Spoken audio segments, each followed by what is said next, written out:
Definisi sederhana, beda dengan definisi akuntansi di sekolah.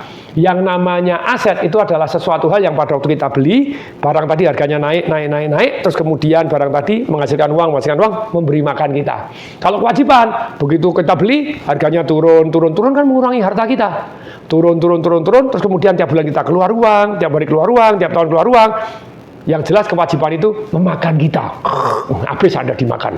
Nah, harus jelas ini. Kalau Anda mau kaya, harus tahu membedakan antara aset dan kewajiban ala orang kaya. Bukan hanya ala bank ataupun ala akuntansi biasa gitu ya. Nah, ini ya.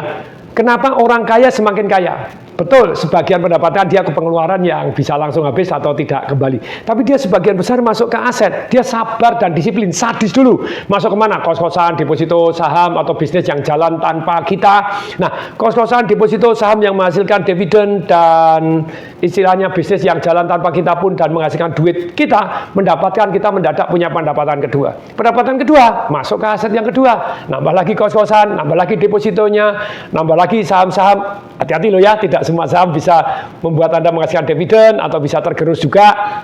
Harus aset alokasi lah. Tapi yang jelas aset kedua ini menghasilkan pendapatan ketiga.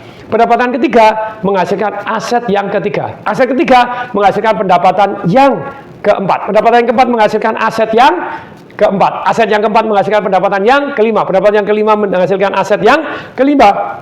Ini kenapa orang kaya semakin kaya. Nah, ini penting sekali.